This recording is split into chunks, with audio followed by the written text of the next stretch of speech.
عايض.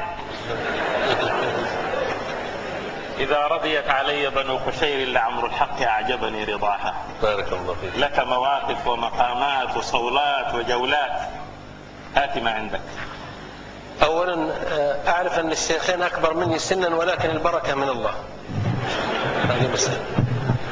ثانيا أنا أذكر طرفة أخ سوداني خرج من بيته في الصباح وكان مصدع، فاختل في نظري شوي فرأى رجل يحسب أنه صديقه، قال سبحان الله أنت يا زول كبرت كذا وطلت كذا، قال أنا ماني صديق اللي تذكرني، قالوا عريض في نفس الوقت ها، قال ماني أنا اللي في ذهنك، قالوا ما شاء الله وصرت أسود شوي، قال أقول أنا ما أعرفك أنا، قال أنت مو عبد القادر، قال أنا ماني اسمي عبد القادر، وغيرت، قال وغيرت اسمك كمان.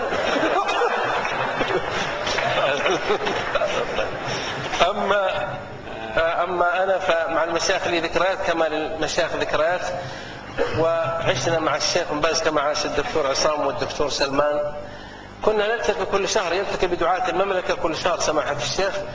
وفي مرة حدثت مع الشيخ فقال لي بعض الزملاء لو جيت بقصيدتك في أبو ذر في القرن الخامس عشر، قصيدة قوية على نهج البردوني، قلت ابشر ممتاز، قلت يمكن تعجب الشيخ، قالوا الشيخ يعجبه الأدب الرمزي وكذا، ورطوني يعني، والواجب أنك تكلم العلماء بشعر بسيط ظاهري علمي.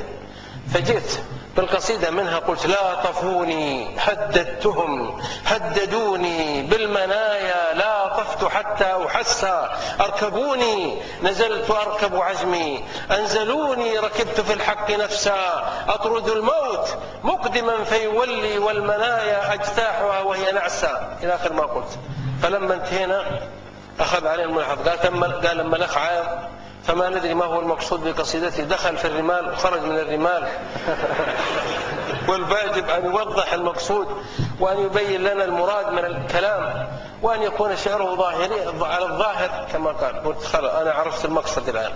فلما جاء الحفل الختامي قمت قلت يا مركز الخير الشيخ بن باز حيوري محياه، نداء حق من الفصحى سمعناه، قد أطرب الأذن فانصاغت لنغمته، وأطرقت برهة تصغي لفحواه، يقول للجيل والإيمان رائده عودوا إلى الله، قد ناداكم الله كن كالصحابة، هذا كان نظم من صحيح البخاري، كن كالصحابة في زهد وفي ورع، القوم هم ما له في الناس أشباه، عباد ليل إذا جن الظلام بهم، كم عابد دمعه في الخد أجراه، وأسد غاب إذا نادى الجهاد بهم هبوا إلى الموت، يستجدون رياه، يا رب فابعث لنا من مثلهم نفرا يشيدون لنا مجدا أضعناه.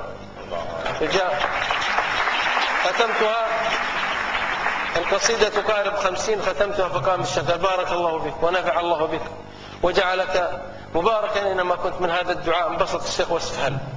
وأما المرة الثانية فقمت قلت قاسمتك الحب من ينبوعه الصافي، فكنت أنشد أشواقي وألطافي، لا أبتغي الأجر إلا من كريم عطا فهو الغفور لزلاتي وإسرافي، عفوا لك الله قد أحببت طلعتكم لأنها ذكرتني سير أسلافي. إلى أن قلت في القصيدة بين الصحيحين، لأن ذاك الوقت كنت على متأثر بابن حزم وأخذ الدليل وما أرى بعض الكتب المذهبية اللي تدعو للتعصب، قلت بين الصحيحين يعني ابن باز، تغدو في خمائلها كما غدا الطل في إشراقه الضافي، تشفي بفتياك جهلا مطبقا وترى من دقة الفهم درا غير أصدافي، فعلمك الوحي لا من علم حضرته رأي الرجال ومن كاف وكشاف.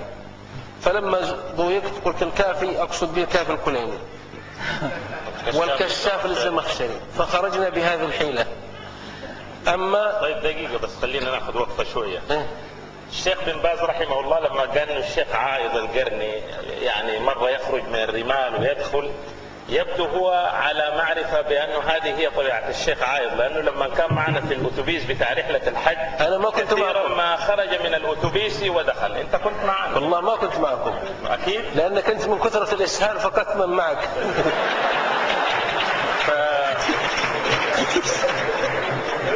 فهو متعود على هذه، ولذلك لما كنا في رحلة الجامعة إلى الحج توقفنا في منطقة شبرا أظنها. أنا ما كنت معكم، نفس قضية عبد القادر هذيك.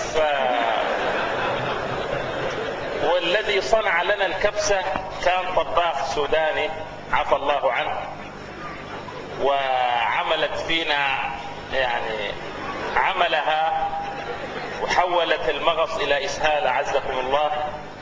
وكانت العمائم واللحى يعني تهرع إلى الخلاء فتزرع الألغام هنا وهناك. وكان معنا أخونا عبد الرحمن العشماوي، طبعا الآن الشيخ عائد يعني تنكص في هذا الموضوع. والشيخ عبد الرحمن العشماوي ذكره الله بالخير كان سريع البديهة، فقال: نادى المنادي صائحا أين الخلا، فتململ الركب الجريح من البلى، ثارت بطون رفاقنا وتخاجلوا أن يشتكوا ولمثلهم أن يخجل، لكن وقد طفح الإناء وأوشكت عربات داخلهم بأن تتحول.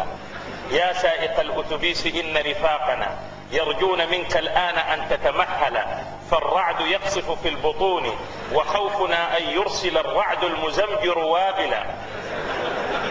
صرخوا بصوت واحد: قفها هنا إنا تحملنا بلاء مثقلا. يتوقف الأتوبيس ثم تراهم يتقاذفون بلا هوادة للخلا. لو أنهم يبقون في أتوبيسهم لرأيت يا للهول أمرا هائلا. كلماتهم مخنوقة، آهاتهم مسموعة، يتململون تململا، يبقى كيب الوجه في كرسيه، فإذا توجه للخلاء تهللا.